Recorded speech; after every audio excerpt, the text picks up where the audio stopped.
Good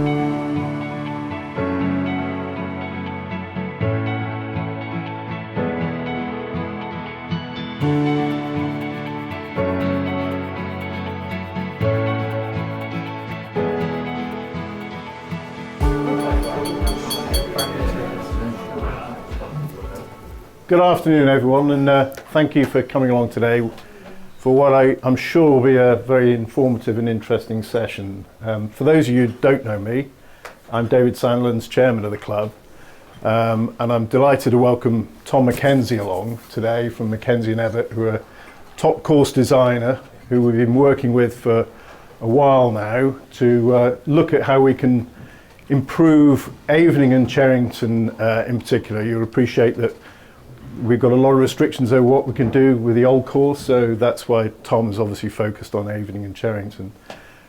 He's done a full review of all 36 holes. We won't be going through those today, but that information will be available in due course to the membership. But today is really about focusing on Tom's vision, Tom's thoughts, the rationale behind some of the changes that he's asking us to sort of take on board and think about. So, you know, we've got 3 excellent courses here at Minchinhampton, but I know from a lot of the member feedback that bunkers in particular have been a sort of concern for a while for members, and I think we all understand, you know, a lot of the reasons behind that. So we felt it was appropriate to not only get Tom along to look at the bunkers in terms of the number we've got, the size, the maintenance issues, the positioning of the bunkers and construction types and all of those good things. It was a really exciting opportunity to look at the holes in general and the way in which the courses flow, their identity, the playability of the holes and everything else. So Tom has got all that information, which he will share a lot of that with you today. So I think, Tom, without any further ado, we'll hand over to you. What I would say is what we'd like Tom to do is present first and then have the Q&A session at the end to allow it to flow properly, plus also it's been recorded for those people that can't come along today. So thank you.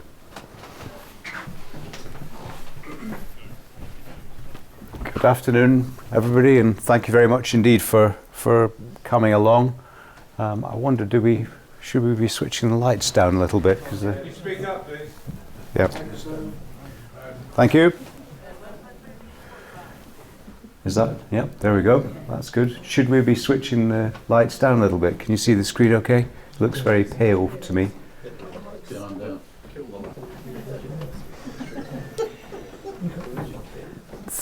Thank you very much indeed for coming along. The structure of the presentation this afternoon is a little bit about Mackenzie and Ebert, the work that we're doing, a little rattle through that. I'll then go into discussing the general recommendations, our sort of general thoughts leading into the recommendations for how to improve both of your lovely courses here. And then we've selected a few sort of representative holes from both courses to give you an idea of how the general recommendations flow into the specifics. So, yeah, we aren't going to go through every hole because presumably you'd like to get home sometime before midnight. So, Mackenzie and Ebert, Martin and I started working together in 1990. I began in 1989, a fresh-faced young graduate. I know it's hard to believe. 1989. We then set up Mackenzie and Ebert in 2005. In that period, we've built up a sort of an increasing portfolio of existing course projects to the point where we're now advising or have done really significant projects on 31 of the top 100 courses in the world outside the US. The US is a very tough nut to crack, we've discovered. This is slightly out of date. This slide shows that there's various course rankings, but in the the course rankings for Great Britain and Ireland, where I think we've just topped 250 of, sorry, beg your pardon, I got myself muddled up there. We've just topped 50 of the top 100, and we've advised 250 courses in total in the last 20 years. Of those courses, we advise, well, in fact, we now advise all of the Open Championship venues, including major work that was done to bring the Open back to Royal Portrush in 2019, and then further work to accommodate the ever-growing Open Championship for the 2025 Championships. Royal Birkdale completed a major sort of member-led programme, which involved essentially 4 new holes, 2 in situ and 2 sort of on new land. An example being the 7th hole, which was rebuilt on the line of the existing hole to try and deal with waterlogging problems and to tackle paths. We're eliminating paths as we go around the course, and rebuilding tees as well. And a new par 3 15th to tackle a weakness within the course layout of the par 3s sort of pointing in the same direction, or 3 of the 4 par 3s aiming in the same direction, and trying to give more variety. So the 49 or 50 of the top 100 courses, sort of including Nairn, Walton Heath, old and new courses, and around the UK, other sort of high-profile work. We've sort of helped to revamp, restore, renovate, whatever you choose, is sort of a combination of all of those. Royal Wimbledon, we added 3 new holes at Liphook and reworked all of their bunkering over the last sort of 10 or 15 years. We're working on both of the courses at the Berkshire, and did a major project at Bruntsfield Links Golfing Society in Edinburgh as well. And across to Hollandwell, Notts Golf Club, doing bunkering work there. So we have a broad range of work within the UK and abroad, and I was going to show you some of the overseas stuff, but didn't think it was all that relevant really. So to the matter in hand then, yeah, it's lovely to come to Minchinhampton. I hadn't been here before you came to discuss the possibly being commissioned, and it was lovely to see the setup here, and there's very few 54-hole clubs, and it was lovely to see just how different the 3 courses that you have are. And once we were on board, as it were, I felt it was important, although the scope of the project didn't include the old course, I felt that it was important to understand what it was like and how it fitted into sort of club life and the offering that you have for all of the members and also for your visitors.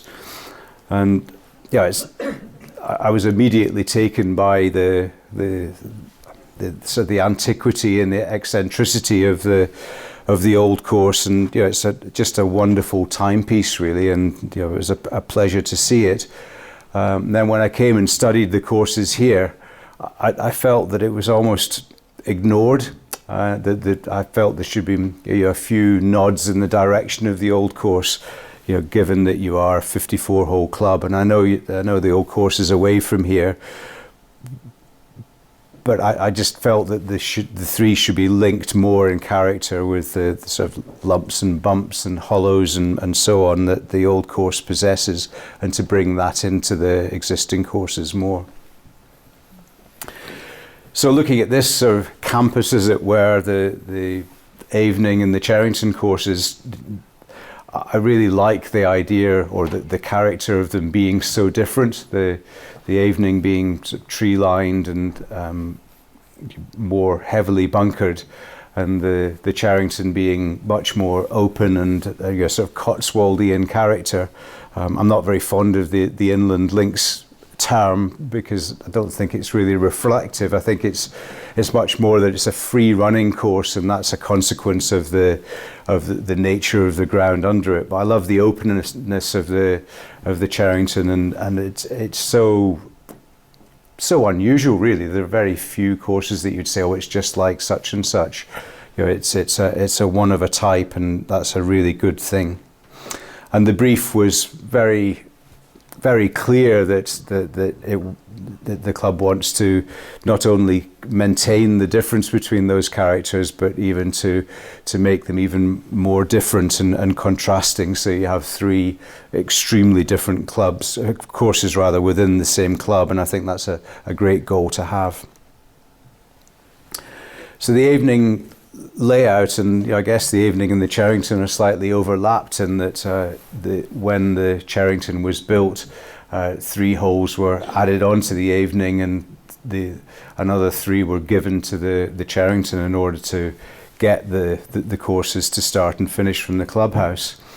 And generally the layout for the Avening we felt worked very well, other than the 3 holes that were sort of bolted on, and they do look like they were bolted on, and I think that's something, if you're going to have a consistent 18 holes on that course, and on the Cherington for that matter, then you need to try and get the character of those 3 holes on the Avening more aligned with the other holes on the course. And I think there's elements of those 3 new holes which are unduly severe as well, and I think that's something to tackle, and that's something I'll talk about in more detail later on. So the Cherington, slightly different, but it's the same theme really, that you've got the 3 holes inherited from the Avening as the first, the second and the 18th, as you all know, but they're extremely heavily bunkered compared to the rest of the Cherington, and I can't remember the exact proportion, but I think it's certainly more than a third of the bunkers, might be even half of the bunkers are on those 3 holes, and that it's a mismatch on both courses that you have these 3 loops of 3 holes that are out of character.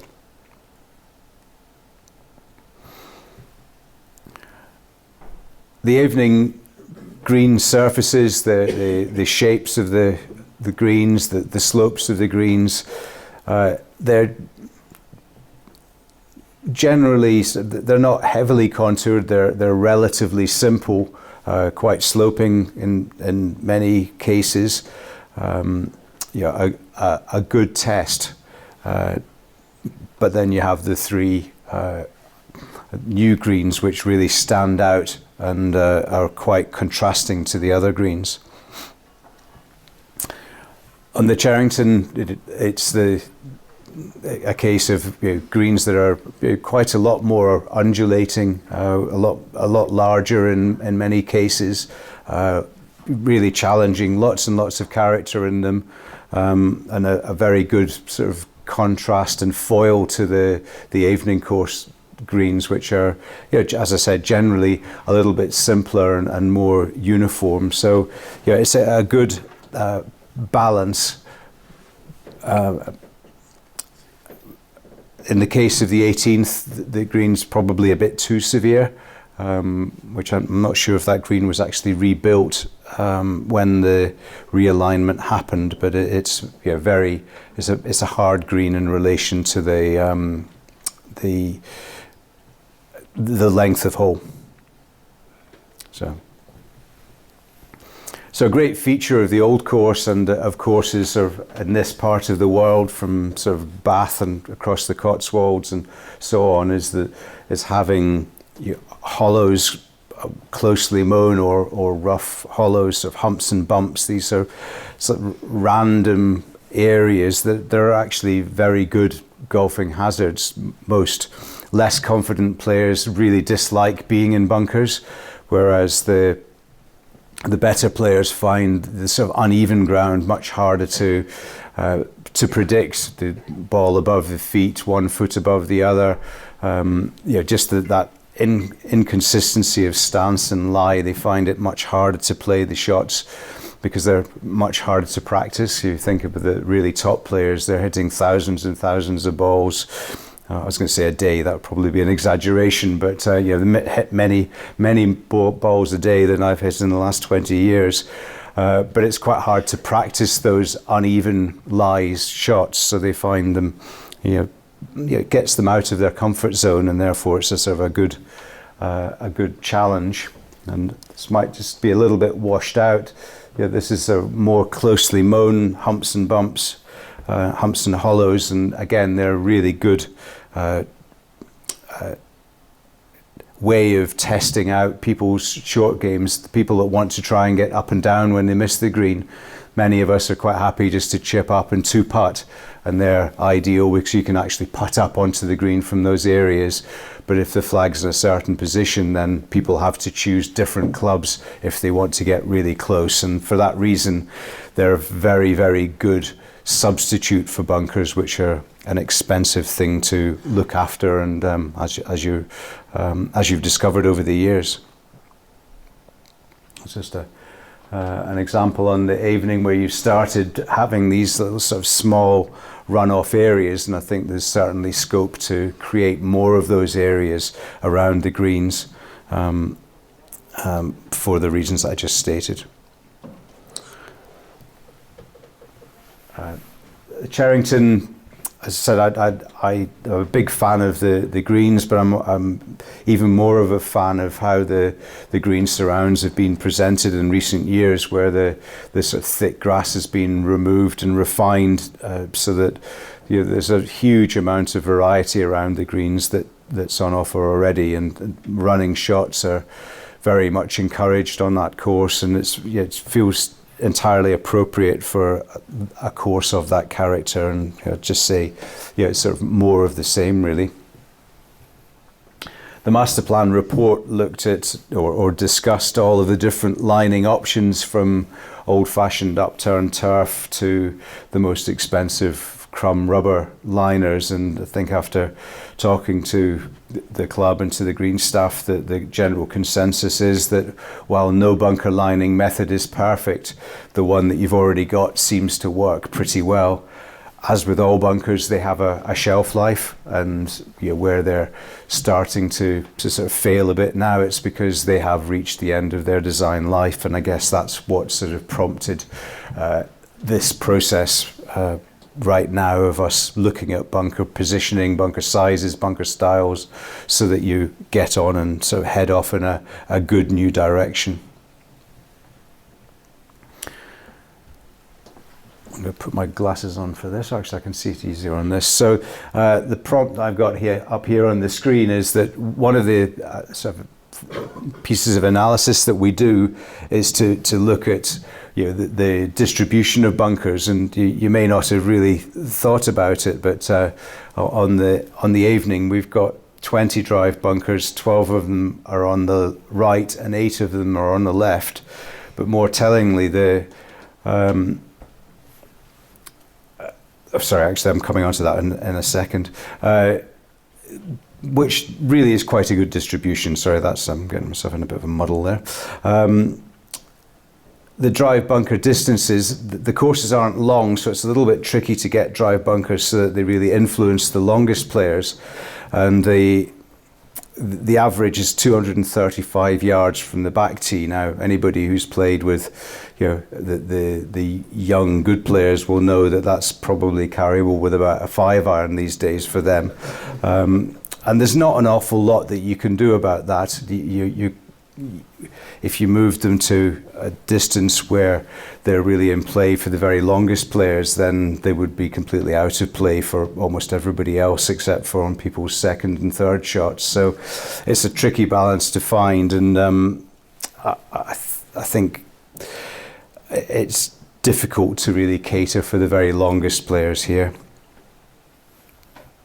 Cherington, I mentioned earlier that the vast majority of the fairway bunkers are all on the first, second and 18th, with very few around the rest of the course. In fact, I think there's 2 on 15 holes, and on the first 3 holes there's 9 drive bunkers, so that gives you an idea of the imbalance, and that's really an inheritance of the Avening holes coming into the Cherington. Moving on to the bunker styles then for the Avening course, I'm sort of conscious of the fact that over time, or back in it was about 2020, wasn't it? The bunker sizes were reduced.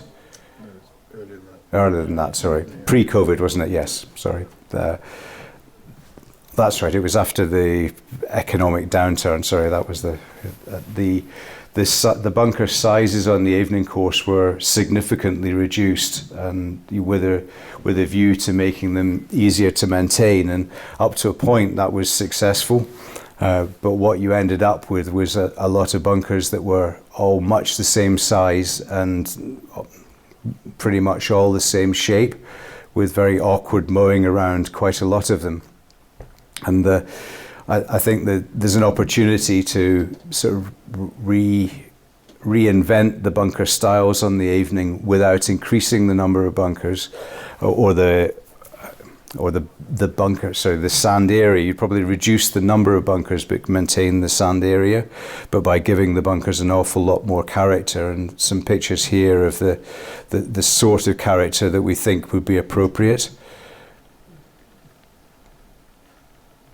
And the way you get these styles is you have an edge of sort of revetted turf to form this sort of flowing, uniform lip around the bunkers. And the bunker liner, in the same way as you do now, comes underneath that lip. And the idea is to give the bunkers a really sort of strong, sort of flowing, aesthetic appearance. So the idea being that people stand on the tee and go, wow, this looks really good, doesn't it? And I think right now with the uniformity, it's probably a bit unfair, but people would say, well, this looks just like the hole that I was on a minute ago, because all the bunkers are so similar to each other as things stand. Another example of the distribution of the bunkers that I'm saying is a bit of a problem, that a lot of times it's really quite hard to run the ball onto the greens. And we did an analysis, and 14 of the 18 greens are bunkered on the right and left, with very narrow entrances in a lot of situations. And part of what we're suggesting is to open up some of the greens, make some of the greens bunkerless, or have no bunkers on one side and just on the other, to try and get more of a balance of right and left, and vary the challenge and the test around the greens as a result of that.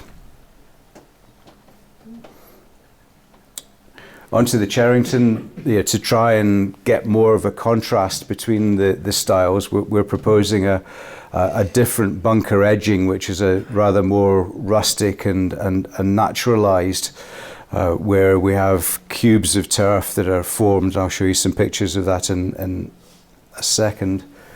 To have these sort of steeper grass faces and more, it's a lacy edge style. I think that those ones are from Delamere Forest, where we did a full rebunkering, and these ones are at Royal Wimbledon, where the grass over the back of them is left a little bit longer, and the long grass that characterises the Cherington would come up and over the back of the fairway bunkers, but they would be closely mown around the greens. And that's the edging being put in place, in this case by the green staff, but contractors do this work as well. So once they've got those in place, the contractors come along and they replace the topsoil, and then turf around the bunkers after that. So a very different bunker sort of appearance. There are much fewer bunkers on the Cherington course, and that would continue to be the case. And overall, in terms of bunker numbers, the numbers decrease, but the sand areas remain about constant, because we're making the bunkers on the Avening a bit bigger. So these are the statistics that we've got them right now. So the small bunkers on the Avening 90 right now with 1,833 square meters, and we're proposing to come down to 43, but the actual area goes up by about 100 square meters. And on the Cherington there's 46 and about 886 square meters, and that number is halving or more than halving to 21, and the sand area remains the same. So really what's happened is you've done the hard work of reducing the sand area, so we're sort of basically keeping the sand area the same, but we're just coming up with a different sort of formula for the appearance of the course and the maintenance around the bunkers.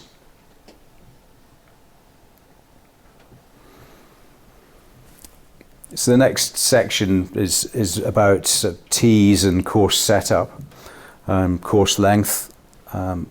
Neither of your courses are particularly long. I think it's about 6,500 yards on the Cherington and 6,300 yards is the maximum length for the Avening. There's very little scope for increasing the length of the course, and I don't think there's any need for any great hand wringing about that. You're probably in the middle of the pack in terms of length of course throughout the entire country, and there isn't really scope to extend, but I don't think there's a need to sort of try and chase length unnecessarily. I think what there is a very good case for is looking at how tees are distributed. And in recent years, I think there has been undue attention to making courses longer and longer, but I think what's happening now is that as well as players becoming longer, because players are staying healthier for longer and golfing careers are extending, that as well as players becoming longer, players are also becoming shorter in their older age. And I don't think that the shortest players have really been very well catered for. And in many cases as well, the offering for males is sort of somewhat different to that for females, and in that, that historically on many courses there's one set of red tees that are for the ladies, whether you're Charlie Hull or whether you're somebody who's 95 and right at the end of her golfing career. And that doesn't really make any sense if you look at the behaviour of the male golfers, because there are forward tees available to them. They go from white to yellow and then to whatever the forward tee colour is after that. So they sort of recognise that the game is more enjoyable teeing forward as they become, the swing speed becomes slower and the game generally becomes harder. But at most courses there isn't that flexibility offered for ladies sections, because there is only one tee. And a lot of work has been done, not by men, but by two extremely clever, industrious women, Sharon Eales and Fiona Womack, who are sort of pioneering how forward tees are looked at with a view to trying to get a more sort of equitable solution to try and make the game as enjoyable as possible for everybody. And we've been working very closely with them over the last couple of years, but we've been also sort of advocating forward tees for much longer than that. But they've really been championing the cause and helping to explain why it makes sense to have more forward tees with a view to having equivalent courses with equivalent pars, equivalent stroke indexes, and equivalent course ratings, so that if there's the existing red tee would have the same rating as the men's white tee if you're using those colours, and then you create another forward course which has the equivalent rating to playing the yellow tees. The view being that perhaps not now, but there's an increasing trend towards having multi-tee competitions and so multi-gender competitions as well. My own club situation. My wife's a very keen golfer, and we play at a club where the ladies' course is disproportionately long compared to the men's course. And if we play in a Texas scramble together, and the men play off the yellow tees, my wife, who's a 22 handicapper, is often playing 20 yards behind me, because that hole is a par 5 rather than a par 4. And it just doesn't make any sense. And you used to have the conversation on the first tee of how many courtesy shots are there, which card are we using, what stroke index is it, oh hell, I've used the wrong stroke index, sorry, what score did we get on the third again? It's unnecessarily complicated. And what they're advocating and what we're advocating is sort of good housekeeping to try and bring everything more aligned by redistributing the length to make sure that there's suitable tees for people with different swing speeds.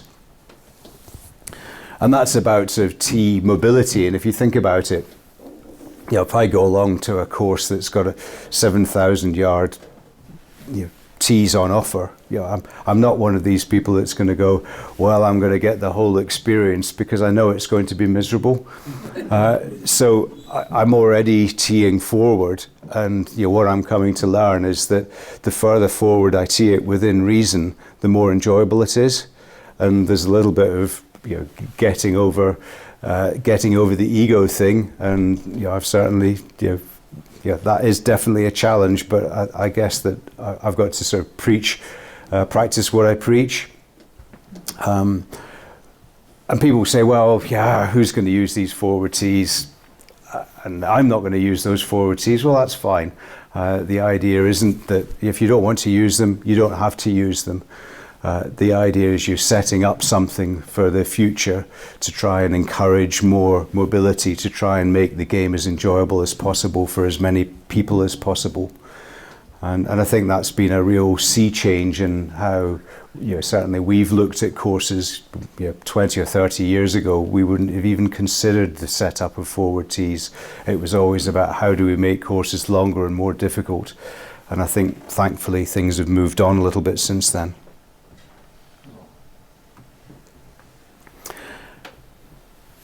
So the old course, I think, is one of the great advocates of making the most of what the land has to offer.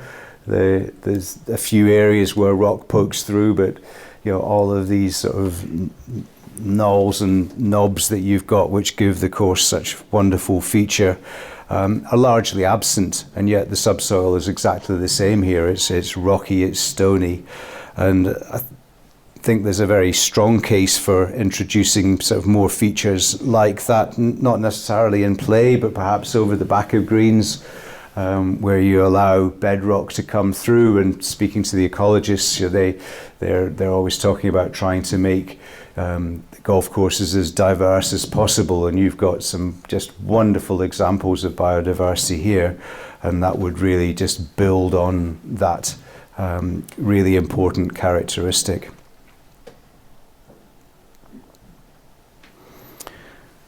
So the next section is about landscape character and tree management.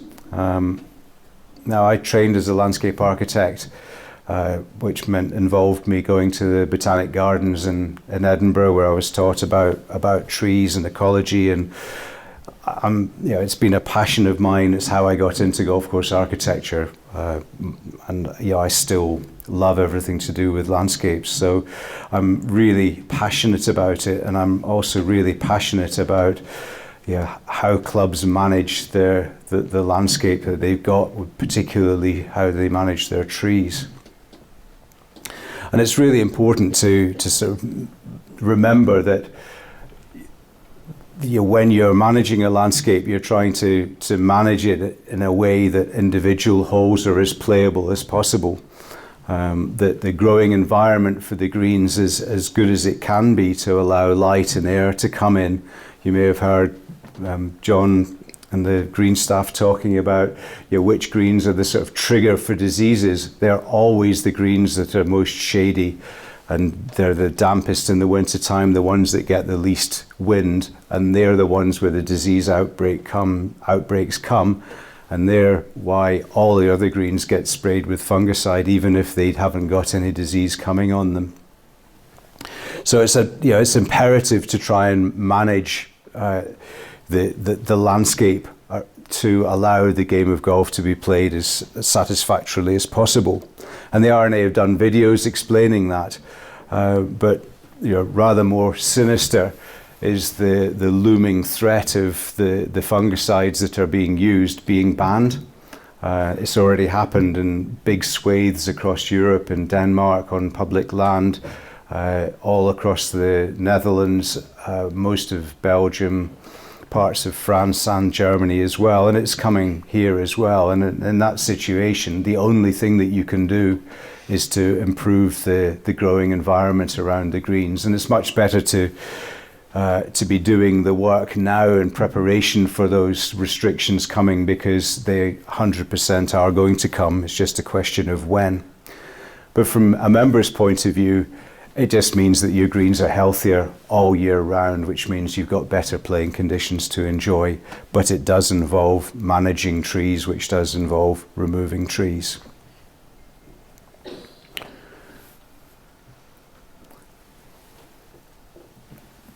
The other thing is the inheritance, that the people that planted the trees, their vision when they were planting the trees was to make sure that the courses had beautiful trees going forward, individual trees. And anybody who's planted trees or learnt about forestry knows that you plant way more trees. I think the rule of thumb is you plant 10 trees to end up with one good one. And clubs are great at planting trees, but they're absolutely terrible at taking the 9 out to end up with the one good tree. And you're not alone in being in that situation. But the risk is that you're sort of ruining the legacy that you've been given by the people who planted the trees originally. So I would just implore you not to view tree removal as a bad thing. I love trees. I studied them. I'm looking at them. All my professional life I've been looking at them. You've got to be cruel to be kind when it comes to looking after trees, to hand on the course so that they can, all your future members can enjoy, lovely trees for 100 years to come. Leaving them to become too dense and grow into each other means that they will be removed much more or prematurely, and basically people will be starting again in a few years' time. So what does that mean on the Avening? I think it's really just carrying on what's already been done, thinning out the stands that are there, trying to wean out the non-native trees that I think this is should be a quintessentially English landscape that you end up with, and there are non-native trees which should be removed, and also trying to make sure that the playing corridors are kept wide enough. And there are many examples across both courses where trees are already encroaching on the lines of play in a bad way. And if those trees are allowed to grow to their full size, then the holes would simply become unplayable. And that's an example, I think, of the wrong tree in the wrong place. And I'm an advocate of the right tree in the right place. There's an example of sort of densely packed trees where removing trees within those breathes life into the stands and gives trees room to develop. The Cheringtons are sort of a slightly different situation where it's predominantly open, and you should absolutely stay open, arguably more open. The ecology studies that have been done have really highlighted just what an extraordinary diverse grassland you already have, and the biodiversity is with climate change. Anybody who knows about ecology, and I know a tiny amount compared to them, that they're saying the threat to biodiversity is even more of a threat than the climate warming up, because habitats are being lost, and government agencies are actually encouraging clubs to remove trees in order to try and improve biodiversity, and the Cherington's a classic example of exactly what they're trying to achieve, which is why the ecologists have shown so much interest and are giving you so much encouragement on grassland management. So in terms of the Cherington, yeah, there will be some trees, but I think there are already trees, as I mentioned, that are encroaching on play. But just prioritising the calcareous grassland is the absolute priority, with all of the flora and fauna that thrive amongst that.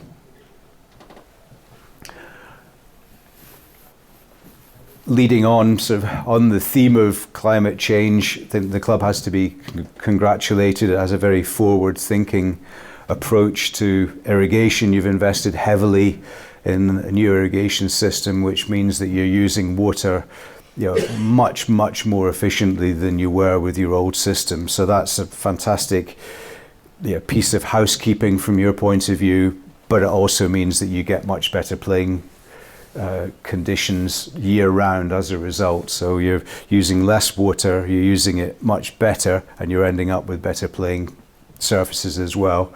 And not only that, you're actively looking at your water supplies, trying to water harvest, but you've also highlighted that there are problems looming in terms of not enough water storage, and solutions need to be found to try and increase that, and also try how to harvest water from clubhouse roofs, from car parks, and from hard surfaces and so on. So yeah, they're difficult topics, these, but I think you're already sort of enlightened that you are talking about it, you're planning for it, but there aren't easy solutions because we're not in a great situation. Paths, this is normally where I berate clubs for having far too many paths, but far from it here. I think you've been remarkably restrained in the number of paths that you have. Paths sort of paper over the cracks of where the problems are. You install a path, what happens when you install the path? The start and the finish of it wears out. What happens then? The path extends. What happens then? The start and finish wears out, and so it goes on. And paths just creep longer and longer until you stand on tees and all you can see is paths. And they're incredibly expensive to look after. They're labour intensive. It means that your green staff are maintaining paths rather than grass. And the fact that you haven't gone down that, I was going to say that road, but that would be a terrible pun. You've avoided that is wonderful, but you have to keep the circulation areas big enough that the grass can take it. And yes, those areas will wear out at the end of a dry summer like this, but they do repair. And I would just urge you, to resist the route of going down. There's another terrible pun. More and more paths, because once you start it, it's very hard to stop, and they're incredibly expensive. And if you go for the top class, and we've installed lots of paths at courses as well, I should mention, and I'm always very honest in saying the best path is no path, but in some courses there is no choice but to have them. But you can spend £80 a square metre. It's almost like Axminster carpet that you're putting down if you've got the lovely crumb rubber path, which is absolutely lovely to walk on. But I think you've got better things to be spending your money on right now, and you've survived this long without having lots and lots of paths. So please just don't start installing them. I think it would be remiss not to mention the overhead power lines, and if I had a magic wand and was able to make them disappear, then I don't think there's any doubt that the Cherington course would be very significantly improved by them not being there. There's probably not a cheap solution to it, but sometimes there are way leaves that the utility companies have signed up to historically where they're forced to remove them. Sometimes the network has changed and the lines have become obsolete, and when you speak to them they go, well, actually we don't need that line anymore. but until somebody asks the question, you don't know what the possibilities are.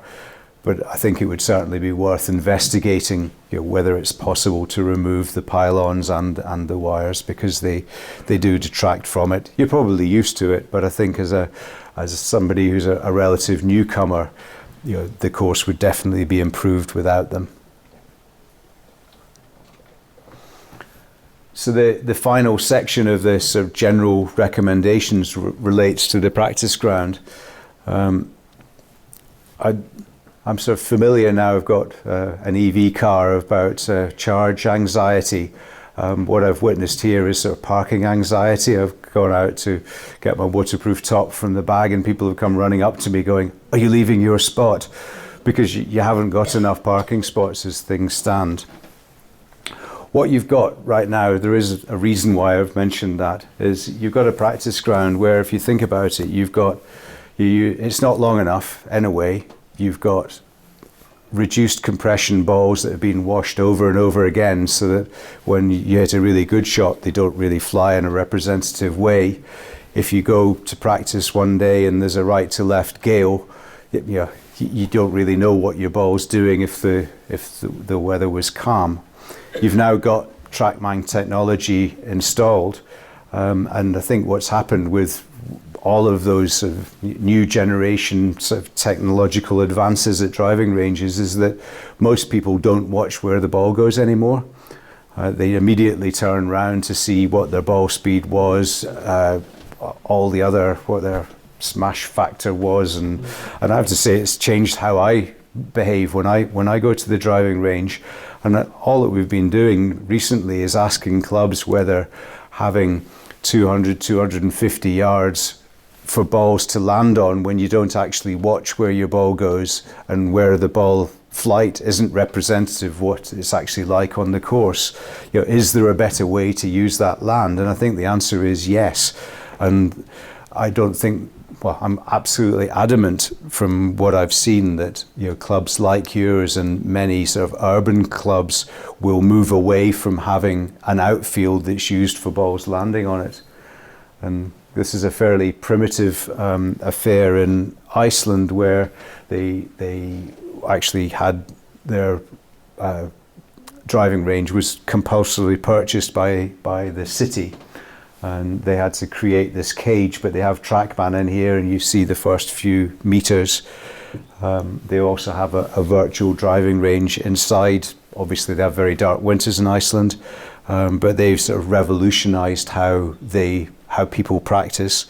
And it's not perfect, but then hitting low compression balls that have been washed 1,000 times isn't perfect either. So I'm suggesting that there is scope to do something different. There's a new company called Golf Pod. We have no shares and no commercial interest in them, where they're basically creating a much bigger cage where you've got these arms and it's completely netted in, and you have the bays and you see the ball flying for the first 30, 40, 50 yards, but you immediately turn around to see what your ball speed was and say the technology can't possibly be right. I definitely hit it more than 200 yards. So, what I think that does is you have the possibility to create something perhaps not like this, but maybe more like the Icelandic example, but to free up space to potentially create more parking spaces, as well as to create a really extensive short game facility. And if you think about it, you've got one tiny short game green for 54 holes.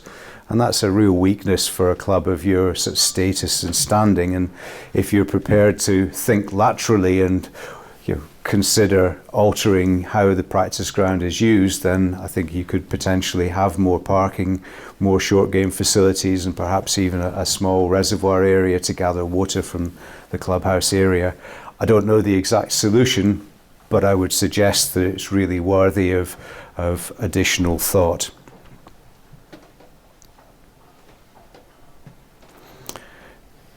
So that all of the specific recommendations that follow on in the hole by hole proposals are one or more of these sort of general recommendations. So if you come to one of the bullet points, they will always refer back to one of the things that I've just talked about. And what I've tried to do is to get on each of the courses, try and get proposals, the specific hole-by-hole proposals that are reflective of all 18. So some that are really quite minor, and some that are a bit more bold in terms of their recommendations. And the starting point here is the second hole, where what we're proposing is to use the right-hand winter tee more often, continue to have the main tee on the left-hand side, but then to have a forward tee further forward and offset to the left-hand side, and to come in and to revamp how the green is set up. And more detailed here, it's sort of frustrating really that the front section of the green isn't really usable at all, so we're proposing to raise that and to level it out so that area is sort of genuinely usable for flag positions, and to strengthen the bunkering on the right hand side of the green, but to open up a gap so that you can play in from the left hand side, so that it's harder from the back tee, becoming progressively easier to run the ball on as you come forward to the forward tee, losing the front left bunker and enlarging the right hand bunker. So if you look at it from here, this view here, so the second bunker from the left disappears, and then these two bunkers are made given much bolder character, so that they give the feeling of the green being angled, with the green being extended out at the front and leveled off so that they're usable for flag positions. So you're making it tougher for the longer players off the back tee, and giving the forward tee players more of a chance to run the ball on, because they have slower swing speeds, the trajectory of their ball is lower, and they rely on running the ball on a lot more. And if you're hitting a 3-wood onto a green, for instance, what's the chances, if the greens are firm, of that ball stopping before it runs off the back of the green? So giving people the chance to land the ball short reliably makes the game more enjoyable, and the better players are oblivious to the fact that that's how people actually play the game, because they can stop 2 irons on a sixpence. Not that I'm bitter. So the fourth on the Avening, then, I selected this one because it's one of the 3 that were added on when the Cherington was built, and unfortunately I don't think there's no easy fix when it comes to the green. There's no sort of minor surgery, there's no nip and tuck that can be carried out to make it better. And I think it's just to take a deep breath, and over one winter time you'd start probably early October, rebuild it, reuse the existing turf, level it off, create a lot more flag positions, make it a much fairer green that's more receptive to and rewarding to well played shots. And I think that will improve the hole very considerably. Remove the bunker on the right hand side, you've got the tree down in there. In a way, it's almost sort of a double hazard.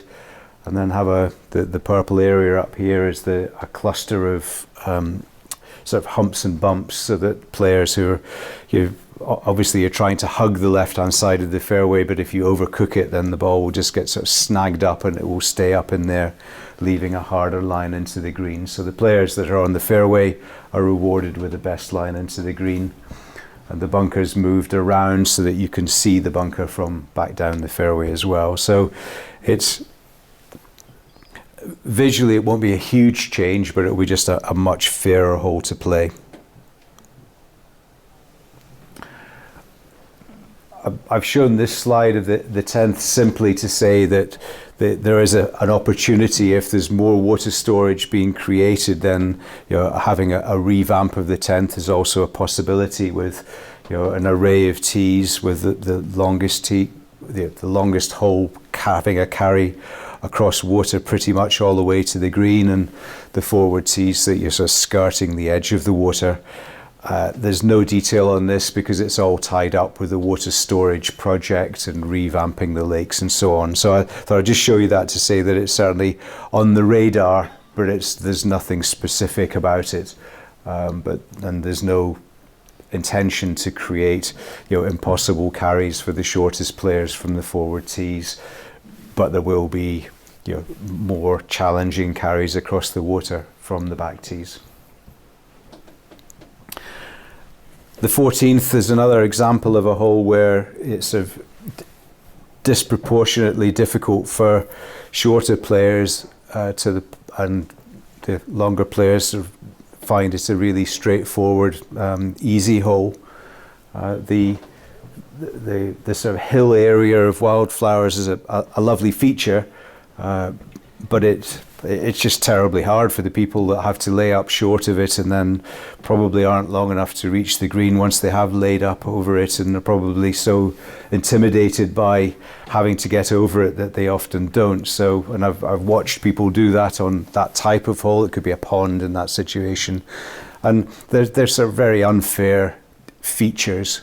And again, they're sort of invisible for the longer player who just plays up short of it and then knocks it onto the green. So in this situation, what we're planning, or what we're suggesting, is to, I'll show you in more detail here. Sorry.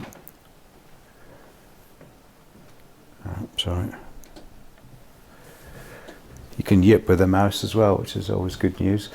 Moving the right-hand fairway bunkers and then setting them into the start of the meadow area where the ground rises up, to reduce the size of that meadow area so that there's a more playable route, so that if you're able to play down the right hand side, there's a way that you can play through the gap and then up onto the green. The green itself is sort of elevated, and it looks to be a really good opportunity to actually remove all of the greenside bunkers here to get that variety that I was talking about earlier. And to have these closely mown runoff areas, so that if you just miss the side of the green, then the ball will run down quite a distance from the green. If you're just trying to get back up and two putt, it's easy, but if you're trying to make a par, then, or to get up and down in two, it's really quite a hard shot to judge. So it's actually harder than being in a bunker if you're a good bunker player. So it's a really sort of good way, I think, of toughening up the hole for the better players and making it more accommodating for the less confident players, and on the basis that we're trying to make the course harder for the better players and a little bit easier for the shortest players, then I think this is a great example of how that's actually applied in practice. So these bunkers, this opens out in here, these bunkers disappear.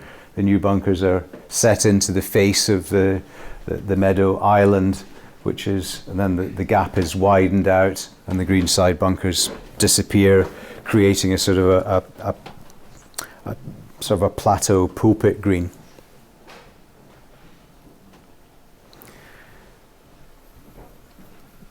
Probably the most not extreme example, but in a way of trying to get the character of more variety within the Avening course. Here we're proposing to remove all of the bunkers to make this a bunkerless hole, and I think it would be an excellent example, and I do love good bunkerless holes, and I think this would be a very good example of that. The tree is absolutely critical to how the hole plays. It's a really long hole, often into the wind. The bunker on the right, if you go into that, you're behind the tree, so what's the point in having the bunker there? The bunker on the left is really where everybody needs to go in order to sort of open up the way into the green. And sometimes it's good to bunker where people want to go, but I think in this case the second shot is so difficult that the hole would actually be better without having those drive bunkers. And similarly in here, if you're playing sort of short and left of the green, it's a hard up and down from there without having a bunker set in that position. So I think it's a way of making what's one of the really good holes on both courses even better. So I think that gives you a good flavour of the Avening proposals. Just to remind you, there's much more flowing bunkers, sort of sculpted, sweeping bunkers, bigger, but the same sand area that you have right now, but half the number of bunkers. The Cherington is moving on to that, is the sort of the naturalised style with the sort of the grassier lips, with the meadow rough coming up and over the back of the fairway bunkers. So the first whole example here is to try and give you an idea of how the conversion from the old Avening character to the new Cherington character is going to be sort of implemented, and that involves removing the fairway bunkers altogether to develop the existing humps and bumps, to extend them down into play, and to replace the fairway bunkers with those sort of soft humps and bumps. And up towards the green, removing the right greenside bunker and having sort of quite a significant runoff area, extending the green out and reshaping the one remaining bunker. So you go from, I think it's 5 bunkers down to 1, or 6 bunkers down to 1, which I think is much more in character with the rest of the course. I think I've shown you all of that. So the existing humps and bumps are up in that area, and you just extend them down, merging them into where the drive bunkers are, and then create something similar where the left-hand bunker is. Got in front of myself. So the 15th then, it's not really reinventing the wheel. I talked about the right trees in the right place, and the beech trees that have been planted. Beeches are enormous trees. I don't know whether they're the biggest trees of our sort of native or semi-native trees, but once they grow up, there's going to be about 5 yards down the middle.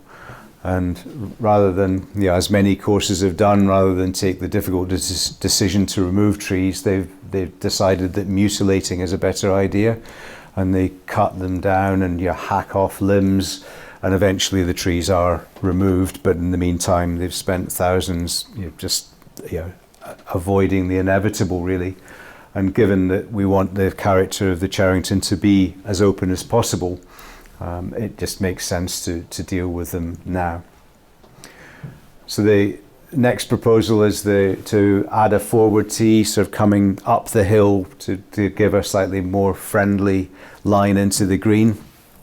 And then on the right hand side to really develop the hollows, the humps and the bumps, with the potential also, if we find it, to expose bedrocks of around out of play, but so that it sort of frames the back right of the green, with the bunkers, the greenside bunkers being moved much closer to the edge of the green, so that they're in play more and they're less deep and easier to recover from, I guess.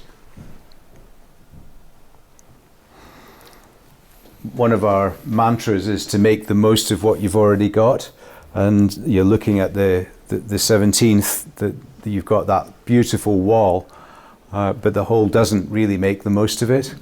You've also got the issue of the 17th and the 3rd being really quite close together, with probably more interplay than you'd actually like. So it seemed to be a great opportunity to pull the fairway much tighter to the wall, so that you stand and there's a real advantage to driving down and taking the wall on, with the right hand side, the bunkers being merged into one, and really rewarding players who drive down the left hand side with the best line into the green. And I think that really then makes the most of that lovely sort of Cotswold feature on the Cherington course, which is trying to make the most of the Cotswold character, as we said.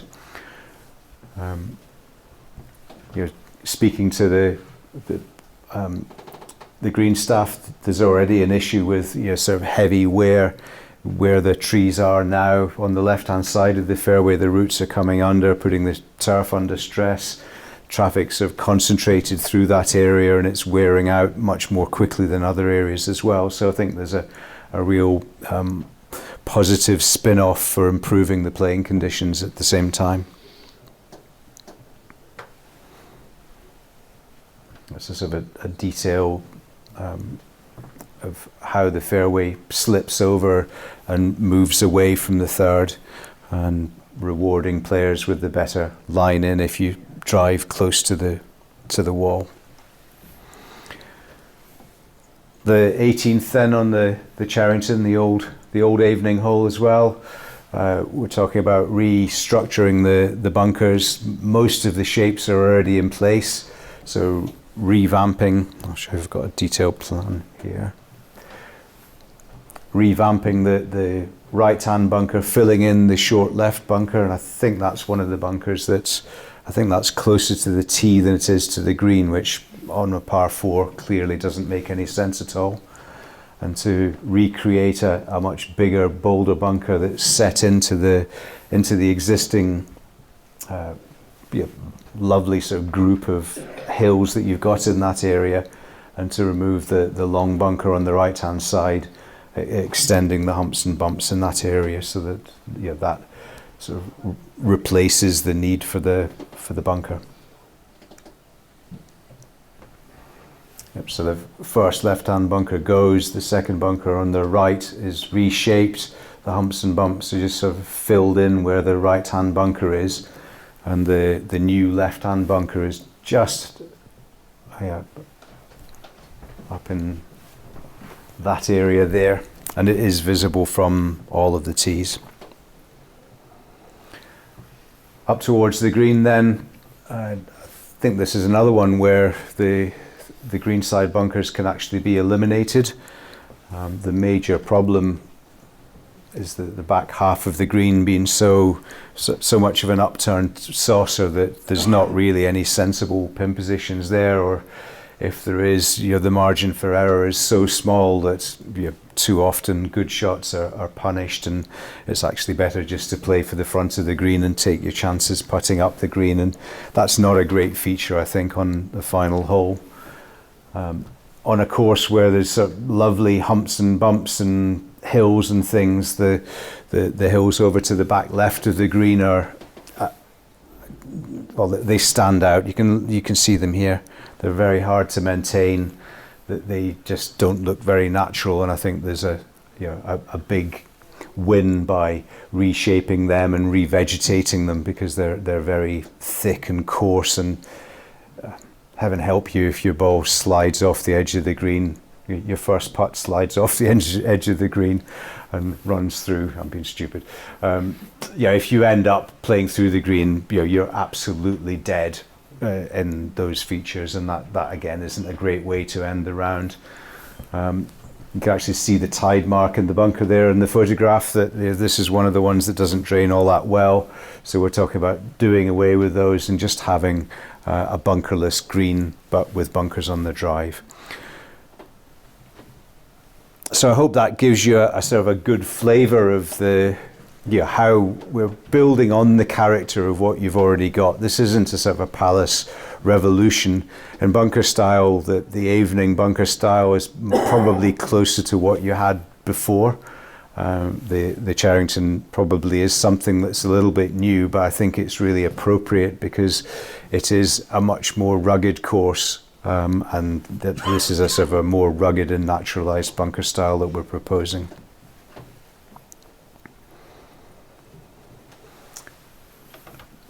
So a perfectly reasonable question to ask then is, how is the phasing going to be carried out? And the answer is that hasn't been decided. When we've discussed it, what I thought was probably the best idea was that the work on the Cherington is less extensive, so it would make sense if you can try and do 9 holes in a time, ideally over 2 sort of consecutive autumns and winters, so that you have full playing seasons in between, which then means you've got one course completed, and then you move on to the Avening course. and you really do that at whatever speed you can. You're certainly tied up with the water project, which I guess is some years down the line yet. But really the exact phasing is down to what the club can afford and your appetite as members for the disturbance that you're prepared to put up with. I'm often asked, what would I recommend in terms of phasing, and with my club golfer hat, because I am a club golfer in the same way that you are, and with my architect's hat on, I would always say, if you can afford it, get it over and done with as fast as you possibly can. Then you've got your new course there and ready to play.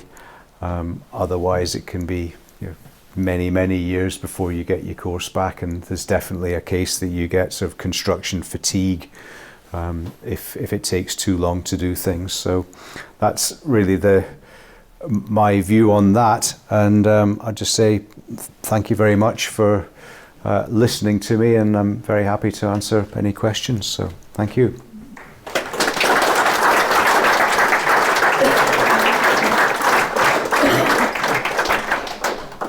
Thank you very much, Tom. Well, I'm sure people found that quite interesting, and people have got quite a few questions. Before we do that, let me just explain, just so we're clear, what the next stages are. So this presentation is being videoed. There'll be another presentation at 6 o'clock. Then we will send out the video so people can watch it at their leisure.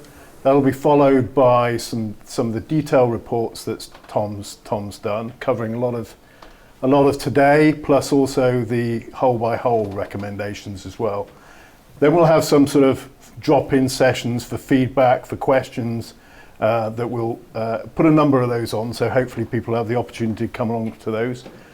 And then ultimately we'll have to make a decision on what we do, when we do it, and everything else. So just to say that there's a piece of work going on in the background to try and identify all the various options we've got in terms of timing on this. Tom alluded to some of the possibilities there.